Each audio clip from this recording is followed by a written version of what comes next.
Time हो चुका है, लेकिन उसका जो भयानक असर है वो आज भी हमें देखने को मिलता है। इतनी ज्यादा तबाही के वो जमीन अभी फ्रांस के कुछ मुल्कों में हमें भी उस वर्ल्ड वार का जो असर है, वो तबाही का जो असर है वो आज भी देखने को मिलता है। वहां की जमीन जो है वो कंप्लीटली तौर पे तबाह हो चुकी है पोल्यूशन की वजह से। और दूसरी जो वहां पर हम कोई भी जो पोल्यूशन से जो इलाके जरिए आप आए थे, वो जो जमीन तबाह हुई है वहां पर ना हम फार्मिंग कर सकते हैं, और इसके अलावा ना यहाँ पर ना हम किसी भी तरह की कोई रिहाइश कर सकते हैं, ना ही वहाँ की जो मिट्टी है वो किसी के इस्तेमाल में है, क्योंकि वहाँ की जो मिट्टी है वहां पर इंतहा से ज्यादा लाशें दफन है। और इस इलाके को red zone impossible to clean कहा गया है। इन रेड जोन इलाकों को, इन रेड जोन इलाकों के ऊपर जो हमें मिलते हैं तरीके के मुताबिक, जो हमें वहां पर जो हमें इफेक्ट और जो आसार मिलते हैं कि वहां पर जो लोग मरे थे वहां पर उनके जो हमें अनयूज जो वेपन्स है वो मिलती है, और इसके अलावा इंतहा से ज्यादा लोगों की डेड बॉडीज वहां पर दफन है। वहां पर बॉम्ब, लैंड माइन्स, मिसाइल्स और इसके अलावा दीगर और भी जितने भी बॉम्ब्स हैं वो हमें वहां पर मिलते हैं। और यहाँ तक कि फ्रेंच गवर्नमेंट ने एक कानून भी निकाला है कि वैसी जगह को आपको विजिट नहीं करना, आप विजिट नहीं कर सकते, ना आप वहां पर रह सकते हैं, ना फार्मिंग कर सकते हैं, इसलिए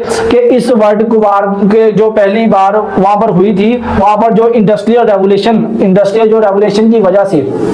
जो कि हमारे बाद में पॉइजन गैसेस और डेडली केमिकल्स जो वहां पर मौजूद थे उनका जो इस्तेमाल किया गया था वो बिल्कुल ही नाकाबिले बर्दाश्त था, और वो एक बहुत बड़े स्केल पर किया गया था, जिसकी वजह से वहां की जमीन कंप्लीटली तौर पे खराब होगी और वो इलाका फार्मिंग के लिए बिल्कुल डेड हो गया। और इस इलाके को क्लीन अप होने में तकरीबन 700 साल से ज्यादा लग जाएंगे, जो कि साइंस ने सर्वे किया है। इसीलिए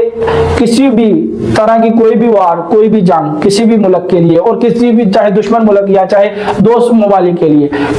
कोई भी जंग किसी भी मुल्क के लिए किसी भी तरह से बेहतर नहीं है, उसका बहुत ज्यादा नुकसान है। और जिस तरह के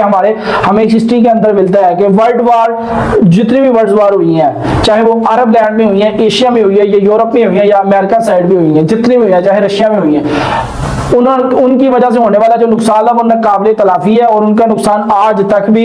हमारी कौम और वहां के लोग जो पढ़ने के लिए, चाहे वो हम जापान का नागासाकी लगा लें या कोई भी इलाका लगा लें, इतनी ज्यादा तबाही